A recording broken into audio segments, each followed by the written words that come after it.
Jagan manifesto తుసుమందని Kakinada జిల్లా పెద్దపురం కూటమి అభ్యర్థి రాజప్ప అన్నారు. నియోజకవర్గంలో ఆయన ఎన్నికల ప్రచారంలో దూసుకుపోతున్నారు. సామర్లకోట మండలం వెట్లపాలెం గ్రామంలో కూటమి ఎంపీ అభ్యర్థి తగెళ్ల ఉదయ్ శ్రీనివాస్ తో కలిసి రాజప్ప పెద్ద ఎత్తున ప్రచారం నిర్వహించారు. టీడీపీ సీనియర్ నేత గున్నం చంద్రమౌళి ఆధ్వర్యంలో యువకులు భారీ బైక్ ర్యాలీ నిర్వహించారు. మహిళలు పూల వర్షం కురిపించి హారతులిచ్చారు. కూటమికి ప్రజాదరణ ఉందని రాజప్ప అన్నారు. గ్రామాల్లో ప్రజలే కార్యకర్తలుగా ముందుండి మమ్మల్ని నడిపిస్తున్నారని ఉదయ్ శ్రీనివాస్ అన్నారు. కూటమి విజయం తథ్యమని ఆశాభావం వ్యక్తం చేశారు. ప్రజలకు అందుబాటులో ఉండి అభివృద్ధికి పాటుపడే రాజప్ప శ్రీనివాసులకు ప్రజలు మద్దతు తెలపాలని టీడీపీ రాష్ట్ర కార్యనిర్వాహక కార్యదర్శి చంద్రమౌళి కోరారు.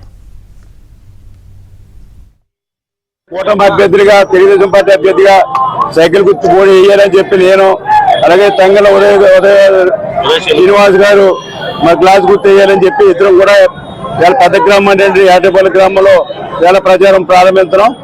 మరి చాలా పెద్ద ఎత్తున అప్పటికే కార్యకర్తలు నాయకులందరూ కూడా చేరడం జరిగింది. ఈ గ్రామం 13,000 ఓట్లు. మరి అందరూ కూడా ఏకదాటిగా తెలుగుదేశం పార్టీకి పూర్తిగా సపోర్ట్ తో ఉన్న గ్రామం ఇది. ఇప్పటికే అనేక గ్రామాల మీద ప్రచారం చేసినప్పుడు పెద్ద ఎత్తున ప్రజలందరూ కూడా రావటం, స్వాగతం పలకటం కూడా ఉండటం జరుగుతుంది.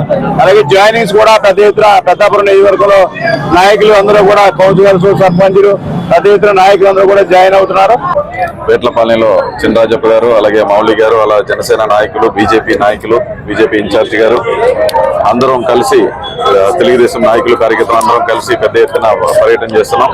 అంటే దీన్ని ఏ విధంగా ఆహ్వానిస్తున్నారంటే ప్రజలందరూ కూడా ఈ దుర్మార్గ పాలనని భరించలేక ప్రజలే వచ్చి కార్యకర్తలతో కలిసి ప్రజలే కార్యకర్తలుగా మారి మమ్మల్ని ముందుండి తీసుకెళ్తున్నారు. అలాగే ఇచ్చిన మేనిఫెస్టో కూడా జగన్ గారు ఏం మేనిఫెస్టో ఇచ్చారనేది పట్టించుకునే పరిస్థితిలో కూడా ప్రజలు లేరు. ఎందుకంటే వాళ్ళు ఏమి ఇచ్చినా కూడా చేయలేరనే ఒక గట్టి నమ్మకం ప్రభుత్వం ప్రజలు